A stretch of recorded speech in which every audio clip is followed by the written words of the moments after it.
An all-out conflict in West Asia could directly impact India.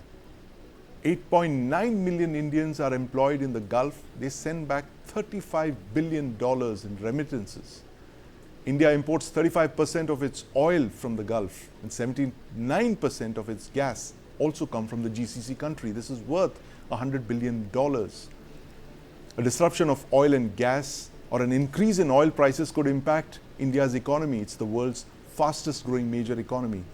Now, India also needs Iran for the north-south transport corridor linking us to Russia. It's invested $120 million in the Chabahar port in Iran. India accesses Afghanistan and Central Asia only through Iran and that one port of Chabahar. Now, India is friends with both Israel and Iran, and hence it has a lot of stakes in averting conflict. For India, the fallout of war will be risks of trade disruption, higher shipping rates, and increased risks for the IMEC corridor, and of course the INSTC corridor that we just mentioned.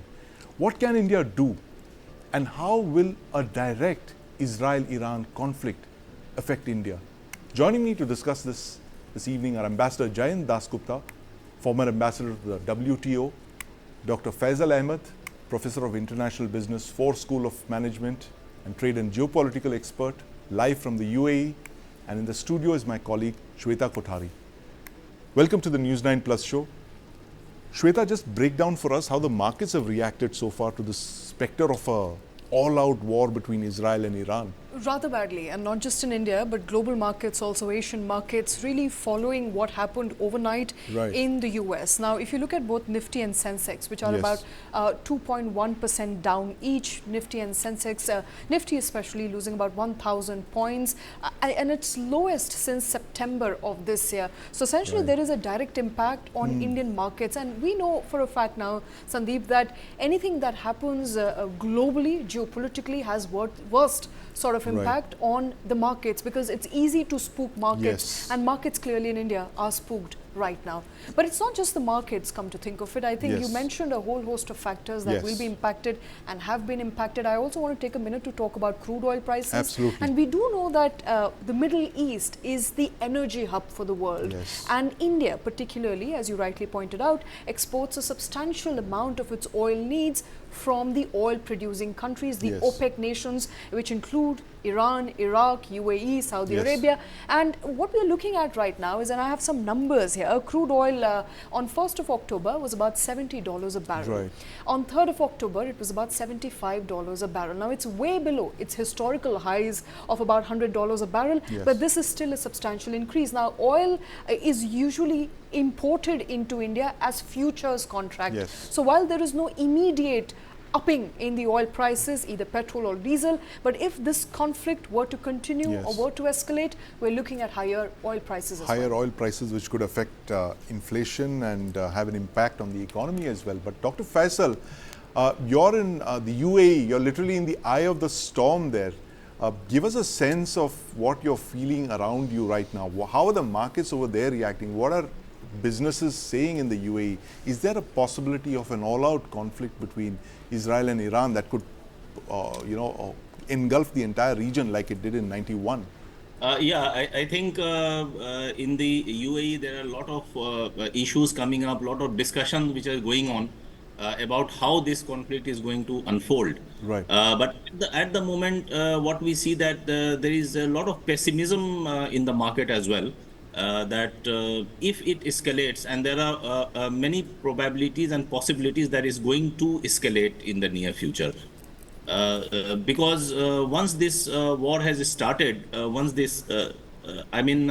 are possibilities that yes, it's not going to stop, because the two sides are well prepared for handling it, and they have actually enhanced their preparedness, and only then they have come to a position that they are going to a conflict like this.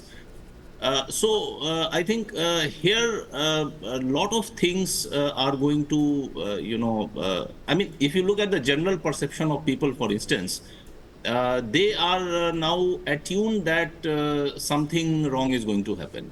This is the general public perception which is coming up, and how to handle it. Now, there are few things, if you look at the from the perspective of how they want it to be resolved. One issue that people talk about has been traditionally the role of United States into such type of geopolitical conflict, Yes. and how the United States is going to manage it. But then today, primarily, if you look at the Indian diaspora which is there, and Yes. the way China is engaging into the Middle East region, today people are looking at India and China as well, that how India and China together can provide some geostrategic Yes. solutions to the Yes. crisis in the Middle East. So now people are just fed up of what the United States would be possibly doing to end a conflict like this, because they have seen Ukraine, they have seen other issues coming up, they have seen, previously the Bab el Mandab and all those Yes. things, where people are very clear Yes. that in the Middle East, that United States is showing a withdrawal syndrome, and Yes. perhaps does not have the will to, go for a solution in the Middle East. Right. Absolutely. And yeah, yeah, It's a and very because tense situation right now in the Middle East. And Ambassador Dasgupta, is it right to ask if this is the 1991 moment in 2024, and 1991 being the Gulf War, the first Gulf War, which saw a large-scale evacuation of Indians from the region? It caused us great concern. It literally led to the collapse of our economy in the short term. Should we worry about a larger conflict between Israel and Iran spilling out of control, and therefore are the stakes for India that much higher for us to play peacemaker between two countries which we have very good relations with, Israel and Iran? It's a very important question. I think there are comparatively large number of Indians in Israel. As far as Iran is concerned, of course, there are some Indians, but not all that many. But if the conflict between Israel and Iran were to go up a few notches, there would be the need to evacuate Indians definitely from Israel, and on a similar basis from Iran. But the people in Iran may be dispersed over a wider geographical area, so that may Right. pose problems. So there is, of course, a lot of ifs and buts involved in the future scenario over the unfolding, which is likely to unfold over the next few weeks. Right. Because Israel has definitely threatened retaliation, Yes. and Iranians have also said that there could be a very nasty surprise for Israel Yes. if they were to retaliate. That's exactly the kind of language that spooks markets, Ambassador Dasgupta. You know, that there will be retaliation, we will teach you a lesson and all of that. And we have India right in the middle, and it's very unlike 1991, Shweta, because India was not the economy that it was in 91. And 2024, our stakes are so much higher. Absolutely. To ensure the there's peace and stability, and our economic engine remains on track.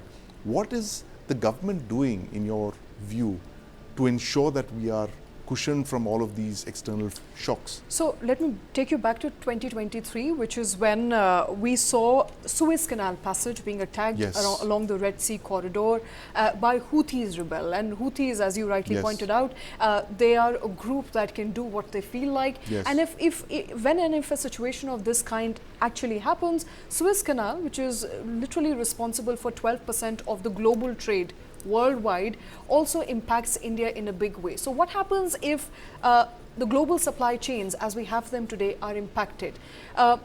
It results in cost of goods and Yes. services and movement of freight and cargo going up. Right. So insurance premiums for these ships go up. They have to find an alternative route. And what is the alternative Yes. route?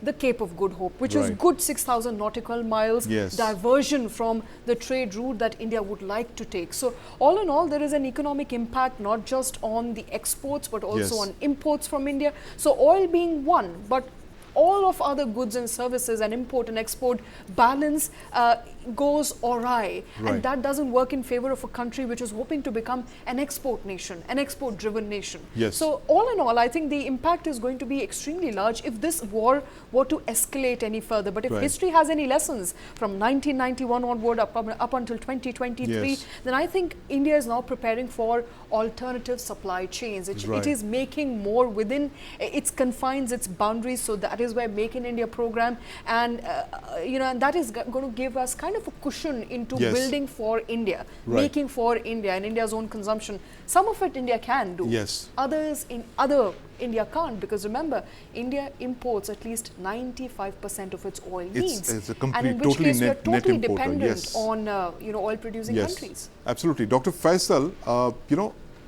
it's never been more important for India to play peacemaker in this situation in West Asia, given the fact that we just outlined, as Shweta was just saying, that our stakes in this war are of the kind that they've never been before. Not only do we have our citizens in the line of fire, we also have our energy lifelines being threatened by this war. Is there a possibility of India being taken very seriously as peacemaker? The Foreign Minister, Dr. Jaishankar, has made that pitch. Possibly the Prime Minister could say that in the next couple of days as well. But is there room for an Indian-mediated ceasefire in West Asia currently? Yeah, this is a very interesting point, and I would say, of course, it is, because see, what is happening today that we see is gradually you have seen in the Middle East that China has made inroads into the peacemaking and strategic solution providing in the Middle East, right? We have seen that China doing it. In case of Israel and in case of Iran, if we see that India had good relations, maintained good relations with Israel, also with Iran also, right? From the election days when we have seen when even so many parties were there and a coalition government had to be formed some 2 years ago. And after that, Mr. Netanyahu came. So the point is that we do have a possibility, and the reasons are first is that we do have a stake.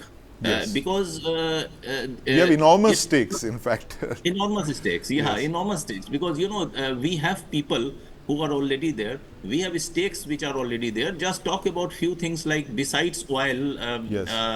I'll also talk about Chabahar. I think I'll talk about IMEC as well. Why not? Because we proposed that project. So Chabahar, we have been making huge investments since a long time, and the issue has been about the connectivity. As you rightly mentioned about the north-south corridor as well. At the same time, in the last G20 which happened in Delhi, we have seen that we talked about something called a IMEC, which is India, Middle East, Europe Economic Corridor. So when we talked about the IMEC, you would see that IMEC has a huge potential. I mean, how feasible it is, how quickly we can do it, that's a different thing altogether to study. But then IMEC has a huge potential because it in some way brings about India's possible outreach to both Middle East and Europe in terms of connectivity, which China has already done through the Belt and Road Initiative. Absolutely, yes. So if you look at China's BRI, one of there are 6 different economic corridors in the BRI and a maritime component as well. But if you just look at one of those components of the Belt and Road Initiative, which is the China Central Asia West Asia Economic Corridor, which is China traversing through Central Asia. That's and West the Asia. land component of the Belt and Road Initiative. So this particular thing actually somewhere coincides with the India Middle East Europe corridor. And there is one more, which is the new Eurasian land bridge, where the trains are already running, which is connecting to Antwerp and Rotterdam in Netherlands. No, your point is well made, Dr. Faisal. The fact that we are dependent on all of these corridors for the Indian economy to grow. We must have access to these corridors. But Ambassador Dasgupta, very quickly, closing comments from you. The fact that, is this now really the time for India to step up and play Vishwa Guru, mediate in this conflict in West Asia? Because we have friends on both sides. We are possibly one of the very few countries that are trusted by both Israel and Iran. Given our high stakes there, what is it that you think the government must do in the next couple of days to ensure that this conflict doesn't turn into an all-out regional war? India, of course, could play an important role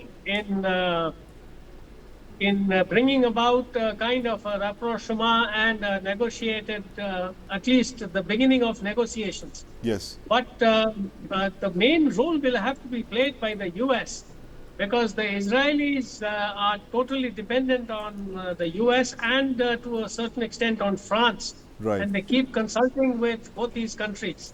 As far as Iran is concerned, the US has very little influence over Iran.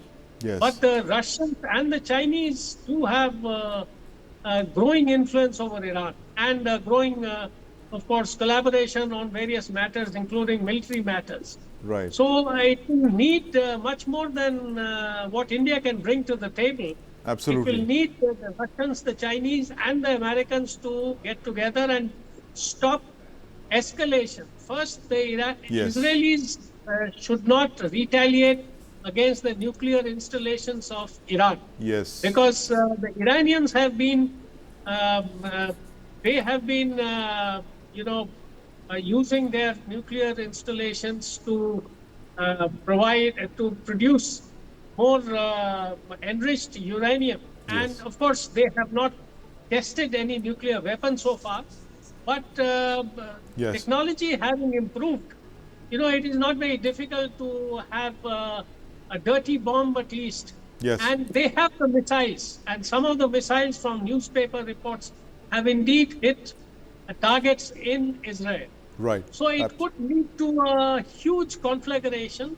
Right. And that is what the Americans must step in to prevent, first of all. Yes. And the Russians and the Chinese, I think they will also have a role to play in this. Right, absolutely. Thank you very much, Ambassador Dasgupta, for outlining the fact that escalation prevention should be the priority for all powers concerned, especially India, given our very high stakes in preventing an escalation in the conflict in West Asia. Thank you very much, gentlemen, for joining us, and of course, Shweta Kothari here in the studio with me.